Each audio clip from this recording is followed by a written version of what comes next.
All right, welcome everyone. My name is Matt Fulle. I am one of your hosts here with Bianca. Bianca, how are you? What's up? I'm great. Hello, everyone. So excited to be here. Well, welcome to the show, everyone. This is the very first episode of Sustained, a guide to community leadership. And before we get started, I wanted to shout out True Chicago and Chicago for Real for making this happen. Without them, we would not be on your screens. And I'm very excited to be here with you all. So I'm going to kick us off with a summary of the show, what to expect. And then Bianca and I will introduce ourselves and get things started. So the title of this show, podcast, YouTube, however you're consuming it at this point, is Sustained, a Guide to Community Leadership. And this show is really aiming to answer an overarching question that Bianca and I thought, a lot of people are probably grappling with right now, which is, what does it look like to become leaders in our communities? And what does it look like to sustain that leadership? The actual day-to-day reality of it, the lessons that we all learn along the way, however we define our communities and, whatever we're leading in. So Bianca and I really wanted to drill down on that question and have, discussions that are really practically useful, because it's a question that, as she and I were talking, both of us really grapple with it. And we know a lot of other people are probably grappling with it as well. So within that overall question, we think there are some really relatable, universal questions that we hope can be useful to explore. And, as Bianca and I learn from each other, we'll bring on special guests to explore with us.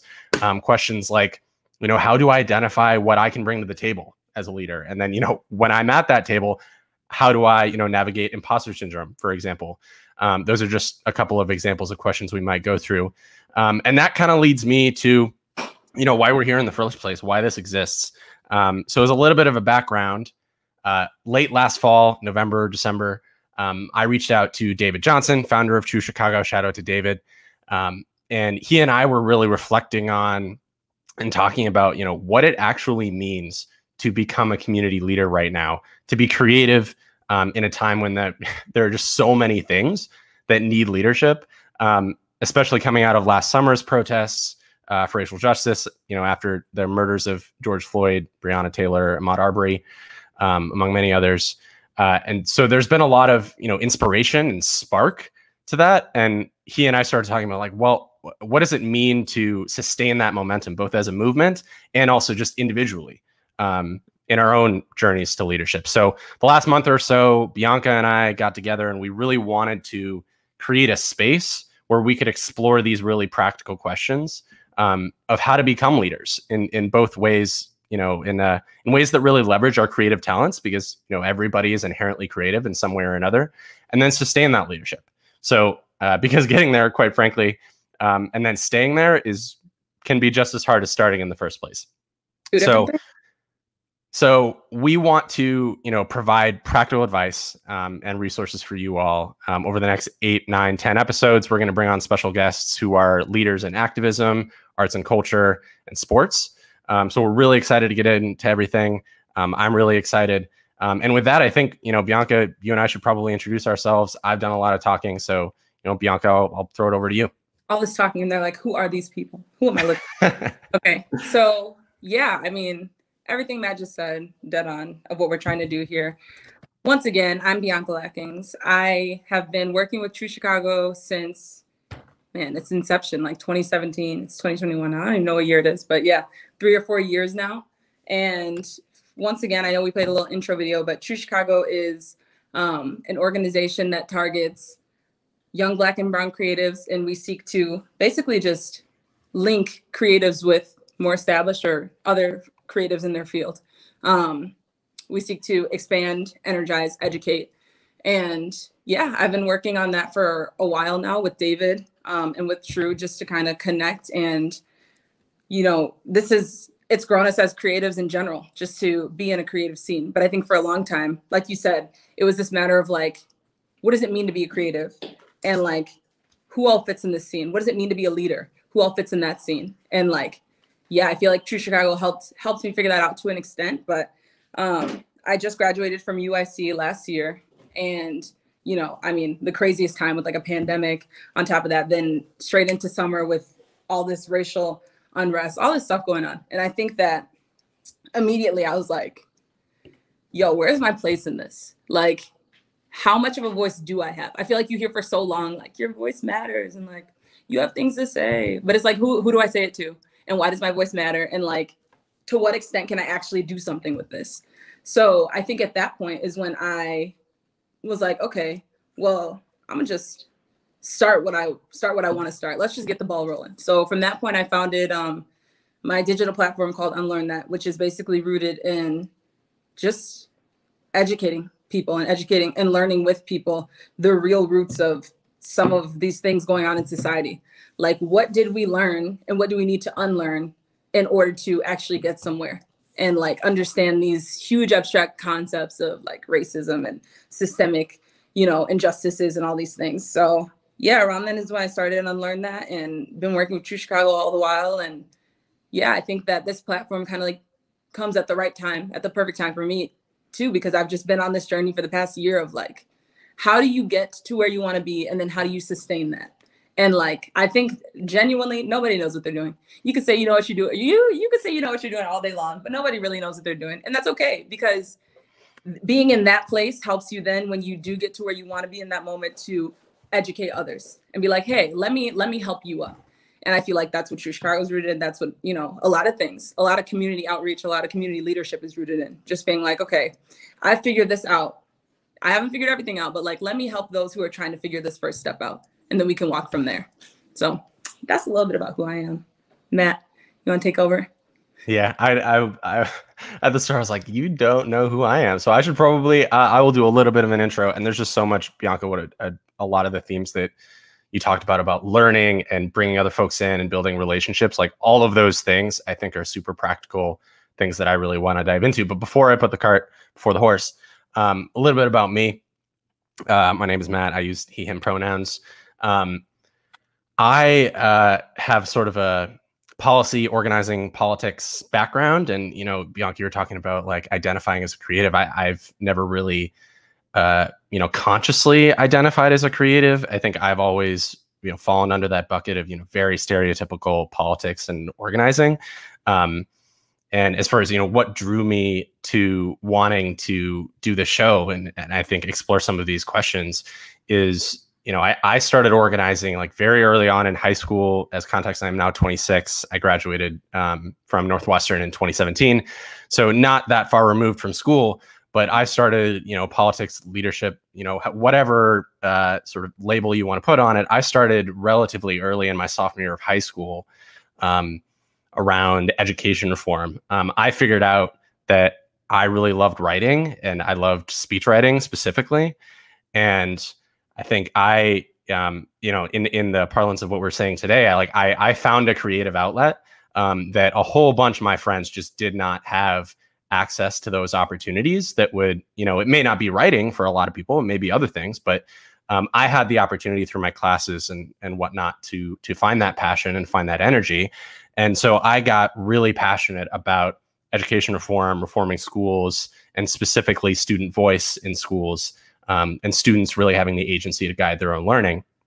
And so that sort of drew me along through college, through, a lot of traditional politics and organizing. So I did a lot of work here in Chicago where I'm living now, around school reform, school funding reform, and, working with a lot of advocacy organizations, doing a lot of speech writing. And I eventually got to the point where I think, Bianca, kind of to your point, like bringing other folks in, like I started very early. And I think eventually in late college, I realized I really wanted to focus on bringing my friends who were also really passionate about it, but like didn't really know what to do with that passion, to create sort of training programs for other people who want to get involved in organizing. So I've done that, specifically a curriculum design for community organizing training programs across the country for the last 4 years. So here in Chicago, I've worked for, done some work with Loyola, some work with UIC, and there's various nonprofits across the country. And sort of that's one of my current sort of creative passions. So that is my mini life story. I feel like, more immediately what brought me to this specific show, just as a little bit of context, I started a podcast in the fall called Youth Organizing X, which explored, the ins and outs of community organizing through intergenerational storytelling.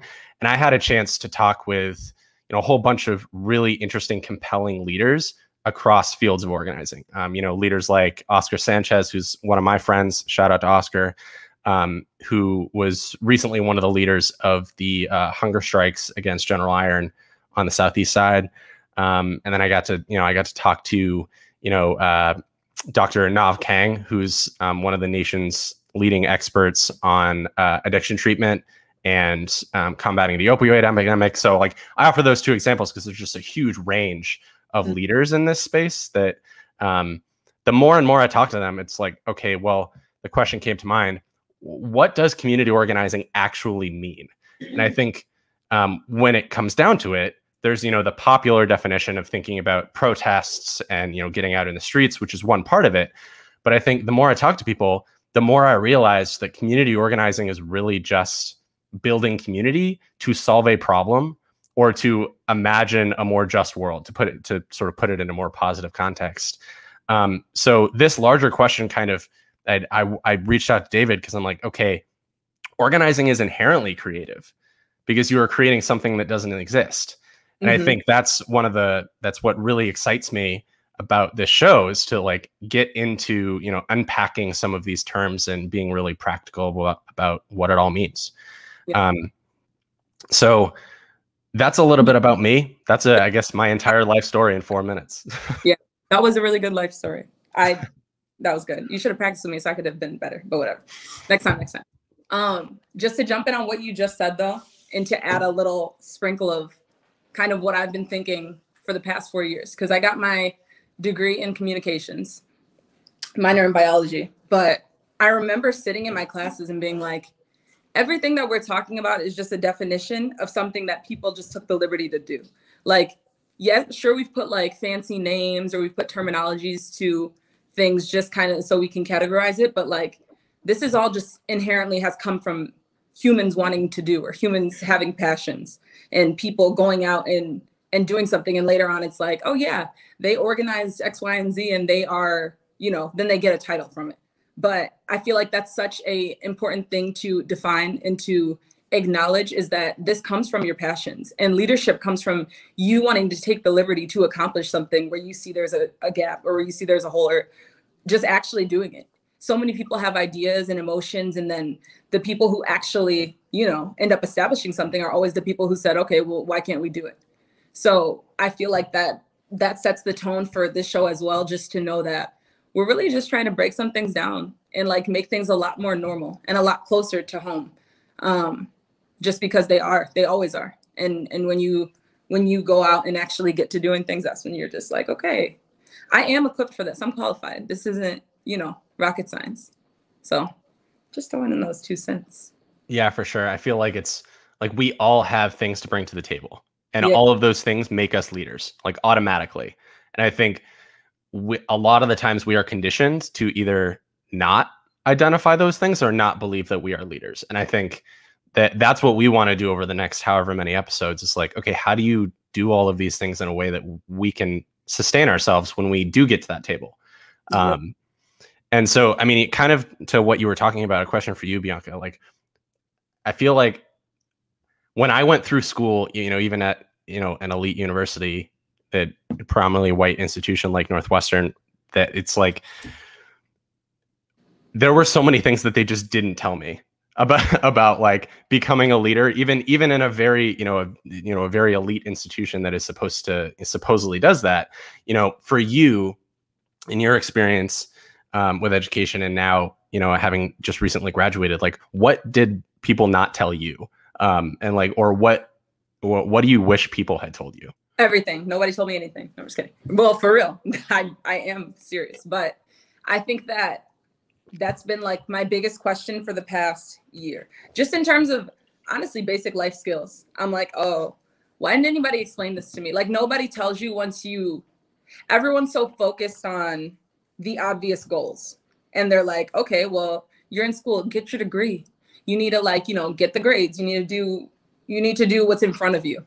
And then once you get your degree, they're like, well, bye. Like, that's it. And you're like, well, where am I going? And they're like, I don't know. Like, that's when you figure it out. So I feel like recently I've hit it. I mean, there was the combination of graduating, which is already like, whoa, here you are thrown into the world with like, not only was I thrown into the world, but I was like chucked at the world, like with all this like racial unrest plus like COVID and just the election, a million things going on that just are making you sit down and say like, what is this in front of me? But at the same time, it was just realizing like a lot of things you just don't know how to navigate. And I wish people told me so many things in terms of like, just go, you just need to get started. Because whatever it is that you want to do, or even if you don't know what you want to do all the way, get started doing something. I think that was the number one thing that like didn't take me too long to figure out, but mostly because of just where we're at as a nation, where I was just like, I feel so like uneasy that I need to kind of get out there. Plus, I think that's who I am as a person. However, I do wish people would make that more known. Like, you can do whatever you want to do, but you need to make the active steps to do those things. You need to like read up on those things. You need to, target and write down, what is it that I'm trying to accomplish? What are my passions? What is it that I'm trying to bring to the table? First of all, like, you need to acknowledge that and then say, okay, who has brought things to the table and how did they do it? Because to an extent, people won't tell you. And I mean, that's what we're here for. We will tell you, don't worry. But to an extent, like, people don't tell you enough. So I think that's a sprinkle right now of like what people didn't say. I think they didn't emphasize the amount of like, you're going to be lost, but that's okay. Just start. What about you, Matt? What do people not tell? Yeah, I mean, first of all, to go off of what you're saying, like, one of the things that reminds me of is like, I feel like at Northwestern, it was like, there were like the tracks that you go on. You can be pre-med. If you want to go to law school, you can prepare to go to law school. Like if you want to go into business, there's sort of the track for business. And I feel like what you're talking about just starting things, it requires an entirely different approach to education that is like, okay, starting something is inherently a risk. Like you are taking a step or like throwing something out there, whether it's, spending resources that you would rather be spending somewhere, you would be spending somewhere else. Mm-hmm. Or depending on what it is, it might be, physical risk, with COVID happening. So right. Education, I think about it just in terms of the education that I went through. It's like, it's an entirely different form of education where it is enabling people to take that risk, to like give people the resources and the safety net to be able to take that risk with the possibility of failure, right? Because like sometimes it won't, traditionally be successful. But I think that's just an entirely different sort of approach, especially to higher education, where it's like, it's a lot about, to your earlier point, like credentialing and being seen as, credible in specific spaces. So it's like, it requires a shift in mindset and just a shift in the way we talk about a lot of these things. I mean, the funny thing, before I get to one of the things that I was thinking about not being told something. This reminds me of a conversation that you and I were having before getting on the show, which is like, I have a very like organizational sort of systems level thinking, and that your comment just automatically made me think of that, because like our systems are not really built for that, and it would require changing them. But to bring it back down to not talk about systems, I think one of the things that I experienced, one of the things they didn't tell me, I think it's a balance between planning and then being open to opportunities as they come. Because I think, as I was saying before, there are the tracks that a lot of people went on, and they'd be like, okay, I do this for 4 years, and then after I graduate, I'm going to go do this for a couple of years and then go to grad school, or like, years and years of planning, versus, for me, for example, I thought I wanted to be a speechwriter coming out of school. So I was planning on being a speechwriter. And then it just so happened that in, my senior year of school, I happened to work with Kelly Benkert at Northwestern, who heads leadership development and community engagement there. Shout out to her, to think about this, a community organizing training program. And that sort of sent me on this other path that I am currently still doing, that I had no plans to actually do, but is something that is very fulfilling, and think that, it's somewhere I think I can lead in my own way. So it's like both planning and, being willing to plan, and then also sort of be open to the doors as they come, if that makes sense. And I think that's one of those things that, you know, people were not preparing me for. They were preparing me for going into law school or, you know, going to work wherever I wanted to work. And like you're saying, I feel like what you just said too, planning to the doors as they come, it's also like, or being like flexible in that way. It's also like, you got to be flexible for the doors that close too. And I think that we missed such a big one here with like just the fact that nobody was prepared for COVID. No one was prepared for a pandemic. Nobody told or warned anybody of anything. I know there was microbiologists out there that knew what was going down, but it's just like this level of like, you don't know until like you're faced with it, until it's like, oh wow, like, so this is the situation in front of me now. Things are not going to go how I planned them out to be. What are we going to do now? And I feel like that's such an essential part of just kind of being a leader of your own, being a leader in your own life, being able to take that opportunity and say like, okay, so what do we do with this now? What do we make out of this kind of muck that I was given, vice versa? And I feel like too, it's like what you were saying about structure. It was so, I mean, I was on a pre physician's assistant track all of college. In fact, into the pandemic. And then I was like, oh, I don't need to do that. But for so long, I remember like in school, I would just like make sure, like I would nail so many things. I was an undergraduate teaching assistant for anatomy for a whole year, like just teaching all these kids anatomy, all this stuff. And I was just very involved in it. And to an extent, I loved it, yes. But at some point, it became more about me accomplishing the goal and like just following the structure and being too scared to venture out than it was about me actually wanting to do it. And I feel like it's so, before we can even talk about like, you know, that point of like sustainability too, it's a level of like recognizing like, but have you even acknowledged what you want to do? And like, have you acknowledged like your passions for real? Or are you still kind of stuck in a structure that you think is correct, or that you think you should be stuck or you should be doing, if that makes sense?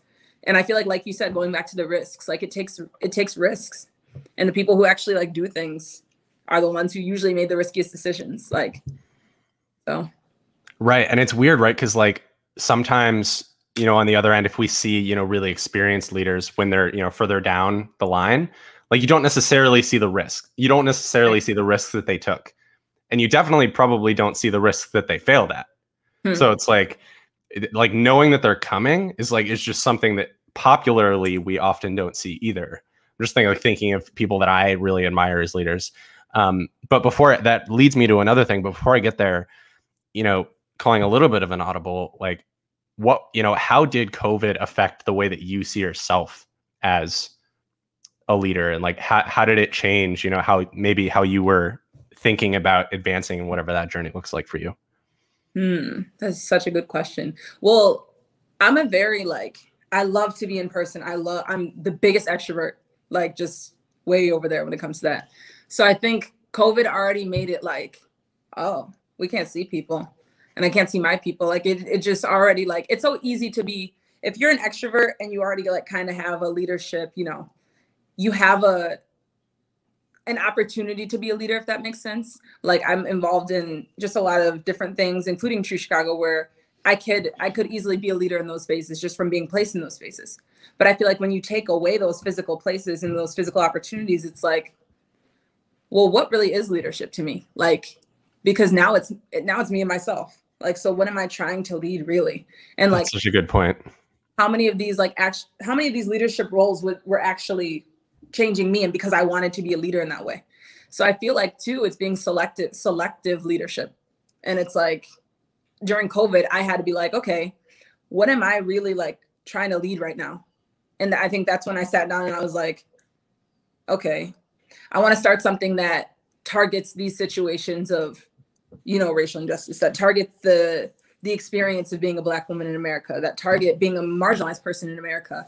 And I think that's when I was like, all right, things are digital, we're going digital. And that was led to, you know, developing Unlearn That. And to me, that was my way of channeling my leadership for the past year. That's just what I've been in and you know, taking part in. So I think that for me, that's how I would answer that. What about you? Yeah, I mean, I have a similar, have a similar experience with COVID where like I'm used to being, especially with training programs, like I'm used to being in person, like facilitating things, getting to know people. But at the same time, like I moved, some of the stuff kind of transitioned to being online. So like a lot of my work with Loyola and UIC, they could kind of move online, like not completely, but some of it. And I think it was acknowledging that like also during this time, like just surviving and getting through is also enough. Right. Mm-hmm. Like I think there were periods of time where I'm like, okay, I want to go teach. I want to go, I was, teaching at Loyola or UIC.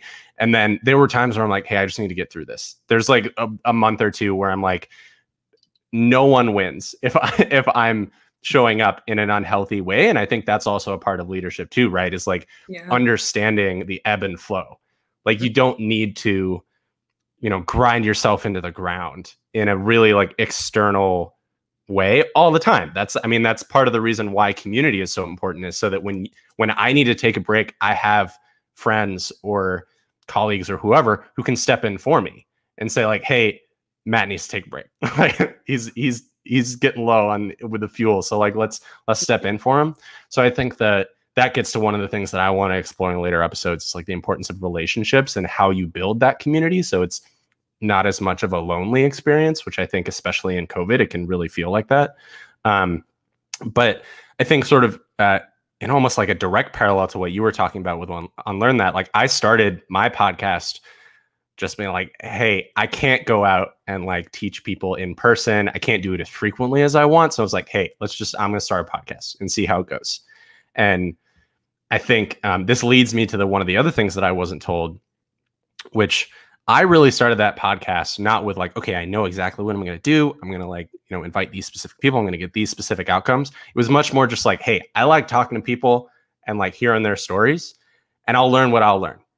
And I think like having a learning orientation, like very intentionally just coming with a learning orientation and knowing what you want to learn, or maybe, the types of things that you want to learn about, is not something that I was told.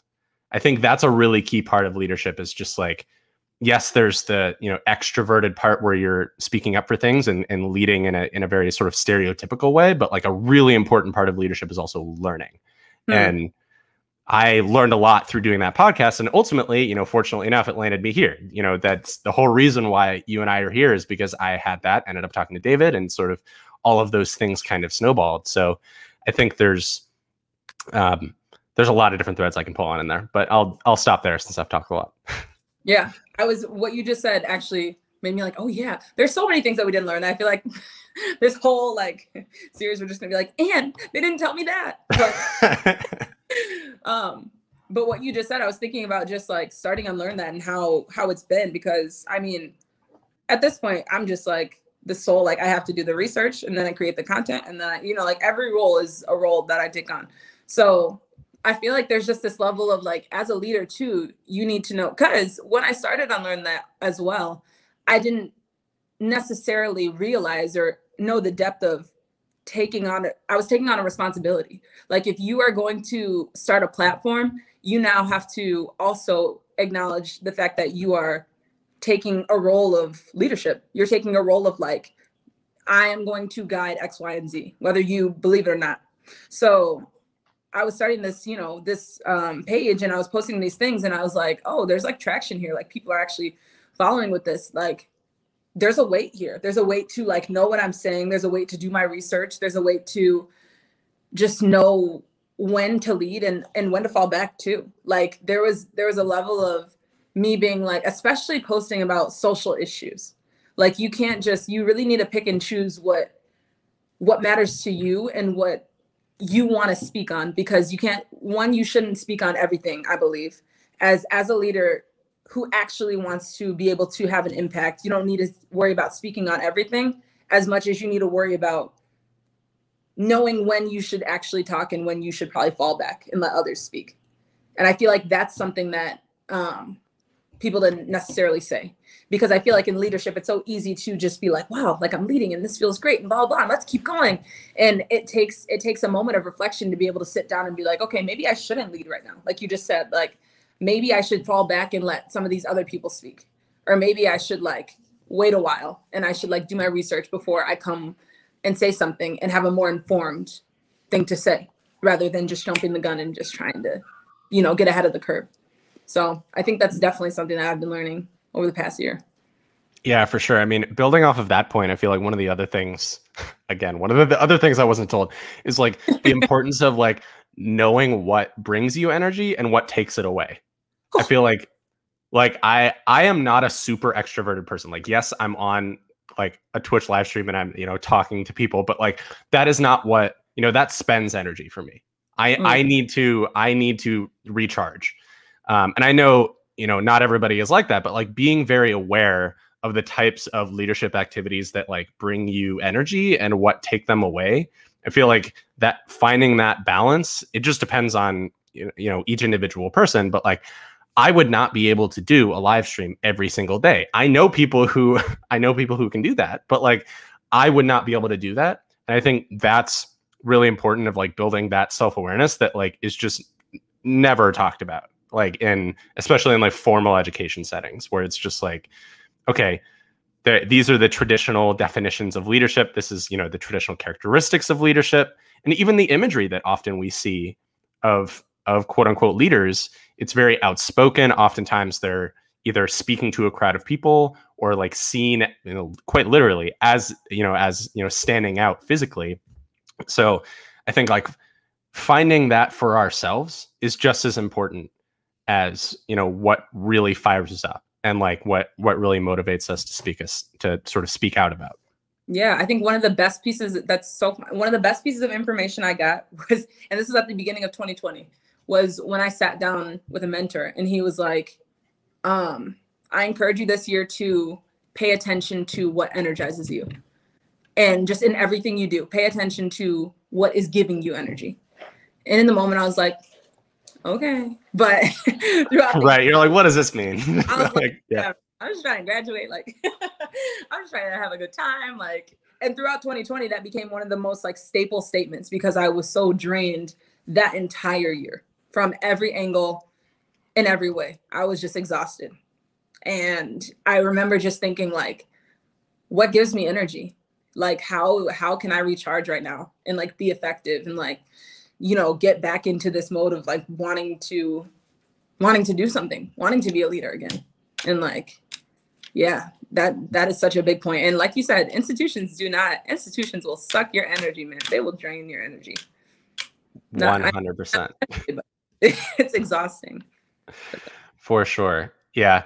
I mean, there's also a part here, especially, you know, talking about the protests last year, I'm 26, I'm a white cisgendered man. And like, there's also like, it's specifically for me, I think in going through a lot of this, like what does leadership for me look like in this context? And like, especially around racial justice, that looks different than a lot of other people. And to your point, that might be speaking up for some things in certain contexts, that might be stepping back and like building that awareness, I think might come in contention with, what brings you energy, what brings me energy versus what takes it away.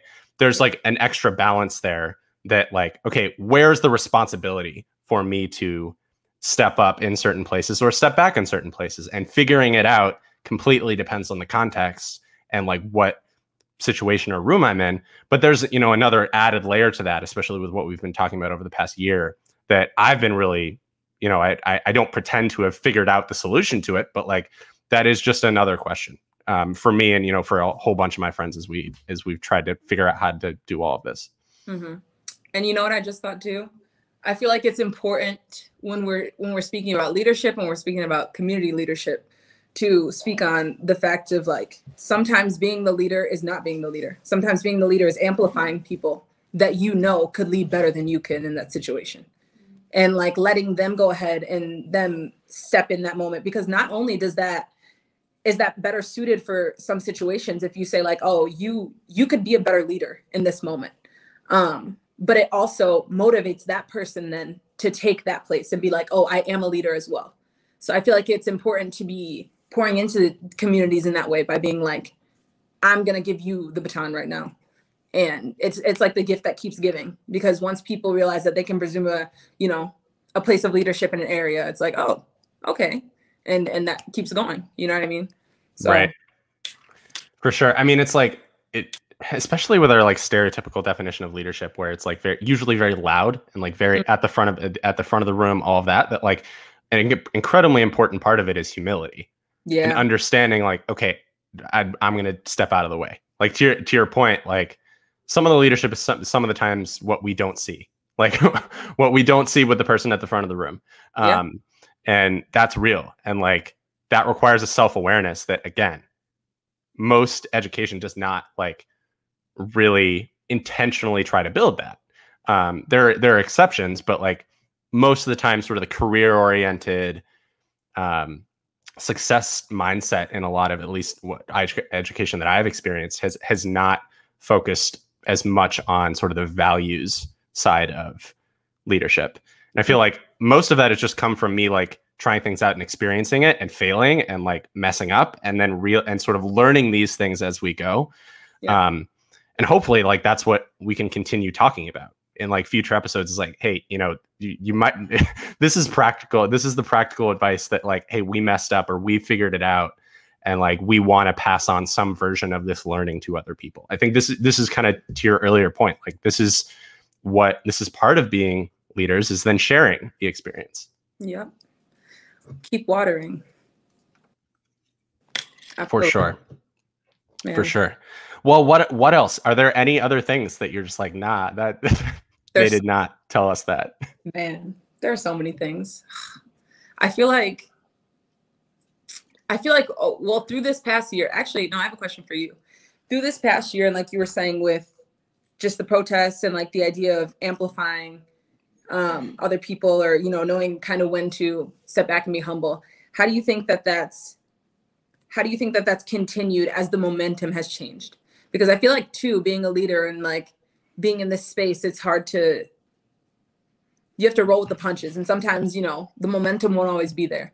So what do you think it looks like to continue being a leader in like this area specifically, if we're talking about like marginalized communities or like protesting and things like that, when it's not like the biggest thing going on? Yeah. I mean, my experience with this, I think, relates to perfectionism and the instinct, especially for, people who may have not been super involved in this before, that like they need to know exactly what they need to do, like, or someone needs to tell them exactly what they should do. And I feel like last summer there was some pretty clear, just socially, there was like very, you show up for protests, you post things on Instagram, which obviously have their limitations, but like there were clear indicators of like socially expected, like sort of actions. And then when we sort of ran out of those, there needs to be a willingness to just like, okay, do my own work, figure out what I might be able to bring to the table when everybody else isn't telling me what I should do, and just try it. I think for like, in my experience with like, especially talking to some of my friends who are like not as involved politically, or not like, it's not their literal day-to-day job to think about these things, that like, I think that's where they ran up against. I'm like, oh, well, what do I even do? I'm like, just try something. Try something. And it's like a collective action problem. If like a whole bunch of people just tried something, that would sort of get to your point, like get the gears turning again. And I think that sounds super simple, but like, especially with, a bunch of my white friends, where I'm like, hey, you don't need to know exactly what you need to do, mostly because there probably isn't exactly one thing that you should do. Right. So like, just freaking try it. If it doesn't work, try something else. Like, just keep going. And I think that it sounds simple, but like, that's been my, even really, really smart, dedicated people get like really bogged down in the details. I'm like, don't spend a month thinking about it. Just freaking try something. That month you could have did it. Right. Yeah. No, I feel like for sure. I think one of my biggest things during last summer, especially, and I feel like, like as a Black woman, everyone's like, Bianca, what should I do? I'm like, first of all, I don't know. Like, that is just for you to figure out. But I think looking back, well, during that time, I remember just being like, so many people were donating. And I remember thinking, what are y'all donating to? Like, I remember just being like, why is everyone throwing money at this situation? Like, A plus B just did not equal C. It was like, okay, Breonna Taylor, George Floyd, like these big things were happening. It was like police brutality. We're all focusing on this large issue. And half the things that people were donating to didn't even like necessarily apply to police brutality or like what we were looking at. It was just like, and now I'm donating to this Black clothing brand. And I was like, okay, that's cool. But then after like a month, 2 months, the donations just stopped and people thought they did their due diligence. And I was like, man, during this time, I really wish I would have seen a lot of people emphasize, instead of sharing donation links, don't get me wrong, donating is good. People should support Black-owned businesses. People should support, you know, these grassroots organizations. Do not get me wrong. However, what's even more impactful is people taking a step back and being like, okay, what's my place in this? And how now can I apply what I'm learning right now, or this uncomfortable position? How can I apply that to my specific career? Like, I wish everyone could have taken a step back and been like, okay, all this is happening and I'm in med school. What does that mean for me? And because there's so much like racism in medicine, just from so many different angles and going back, you know, hundreds of years. And like that in itself is already a step toward leadership, a step toward that person making an effective change. So I feel like that's, like you're saying, it's just a matter of everyone being like, okay, don't wait for anyone to tell you. Just sit, think, apply, do your research, and then you can apply that to whatever field, whatever position you're in, because it's everywhere. This is like, you know, this is ongoing, and like it has infiltrated every sector. So they can run with that. Yeah. I mean, I know we have a few minutes left, but I mean, that just reminds me of like, okay, there's the relatively easy thing to do that was like in sort of in front of our faces, but like racism, sort of equity as a goal, requires like deprogramming behavior, especially for white folks, where it's like, okay, you have to deprogram ways you think about the world. And like, that's not going to happen just by doing a few things here and there. Like that requires sitting down when no one else is looking and like doing the work and, you know, not getting a pat on the back for it or anything like that. And like committing to a journey that is probably going to be super uncomfortable. And like, to your point, understanding the larger systems at play. I mean, even with COVID specifically, like COVID is hitting Black and brown communities a lot harder than it is in white communities. Why is that? Yep. It's because there's healthcare infrastructure and more resources, and like they're, you know, systemically closing down healthcare infrastructure in a lot of Black and brown communities. Like knowing those things requires going out of your way to know them and then continue doing that over and over and over and over again. And like, that's not to say that, you know, I'm ever going to be perfect at this work or any of my friends are ever going to be perfect at this work, but that's the work that's required.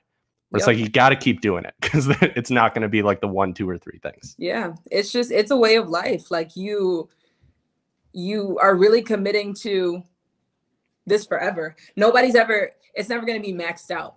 Nobody's going to be a professional.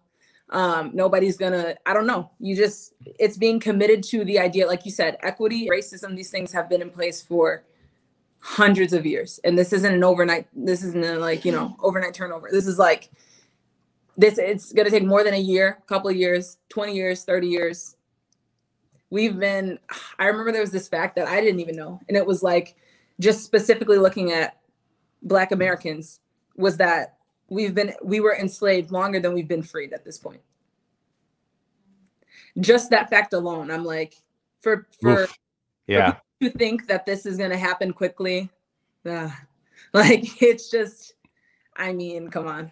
So yeah, I mean, it's a generational struggle, and I think that one of the things that I do want to talk about in later episodes is just like the importance of history and ancestry, and like this work, especially leadership work, is a generational sort of endeavor that is handed down from one to the next.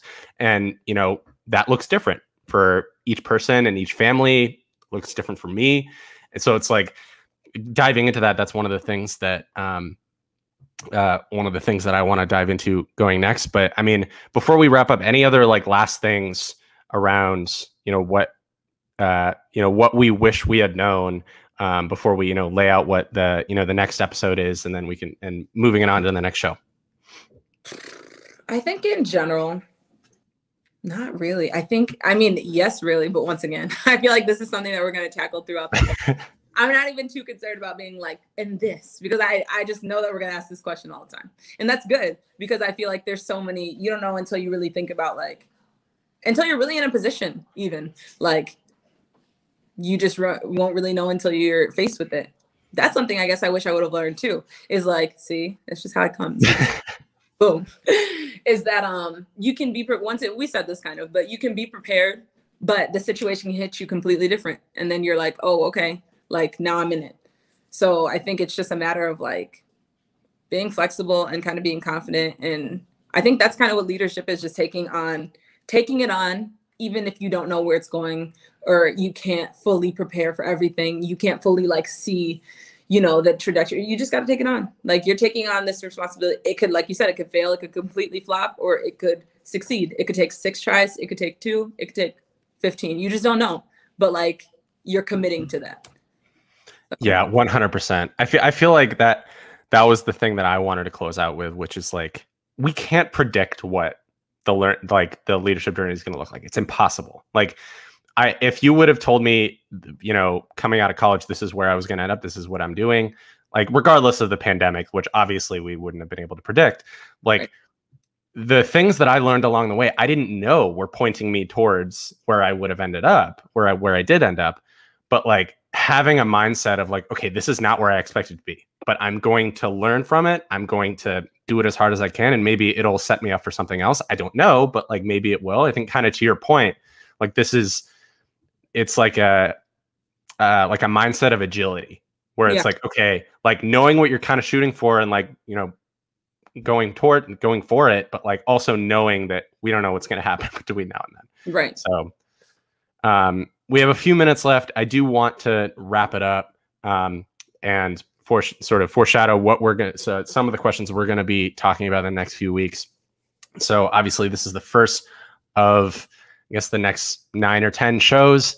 I'm really excited about all the themes that we talked about, and, you know, diving even further into them. So the next episode, which will come out in a couple of weeks, is sort of pulling on one of the strings that we've already talked about, which is, you know, how to identify what each of us bring to the table as a leader. So Bianca and I will chat about that in our own experience. Maybe we'll bring in someone else to chat with us. So that's the next episode. With that, we're going to wrap it up there. Thank you again to Bianca for jumping into this with me and seeing how it goes. I had a lot of fun. Me too. And thank you again to Corey and Wendy for producing behind the scenes, the whole Chicago For Real team, the entire True Chicago team. None of this would have been possible without any of you all. So follow the channel on Twitch, and stay tuned for No Wristbands Required, which is a virtual live show celebrating Chicago neighborhoods and small businesses. The show is focused on Lincoln Park, so hosted by Justin Kaufman, and music from Wayne Baker Brooks and more. So stay tuned for that. That'll be on at 7 Central. So with that, Bianca, I'll see you in a few weeks. See you in a few weeks. All right. Thanks, y'all. See y'all later.